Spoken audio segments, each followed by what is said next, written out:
गुरुदेव, जब हम सांसों पर ध्यान करते हैं तो हमें क्या अनुभव होता है? जब हम सांसों पर ध्यान करते हैं और जब हमारे चेतना की तरंग जब सांस नाक से जाती है ना, तो छोटे छोटे कण, सूक्ष्म कण एक पार्टिकल के रूप में अंदर जाएगा। फिर हमें नाक दिखेगा, फिर नाक मुंह जहाँ जुड़ा है वो दिखेगा।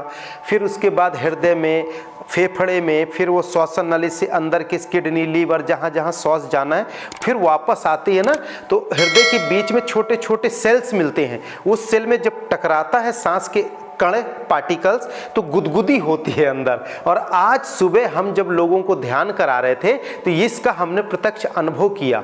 पर जब वह सांस ऊपर आती है तो कुछ यहाँ पीछे की ग्रंथि में जाती है, जहाँ आनंद और गुदगुदी सा महसूस होता है। इस प्रकार से भी सांसों पर ध्यान करके आप आनंदित रह सकते हैं। गुरुदेव, जब हम सांसों पर ध्यान करते हैं तो हमें क्या अनुभव होता है? जब हम सांसों पर ध्यान करते हैं और जब हमारे चेतना की तरंग जब सांस नाक से जाती है ना, तो छोटे छोटे कण, सूक्ष्म कण एक पार्टिकल के रूप में अंदर जाएगा। फिर हमें नाक दिखेगा, फिर नाक मुंह जहाँ जुड़ा है वो दिखेगा।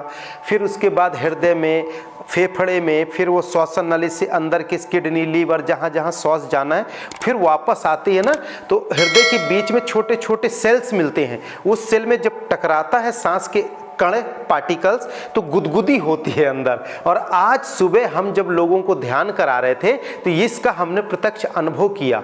पर जब वह सांस ऊपर आती है तो कुछ यहाँ पीछे की ग्रंथि में जाती है, जहाँ आनंद और गुदगुदी सा महसूस होता है। इस प्रकार से भी सांसों पर ध्यान करके आप आनंदित रह सकते हैं।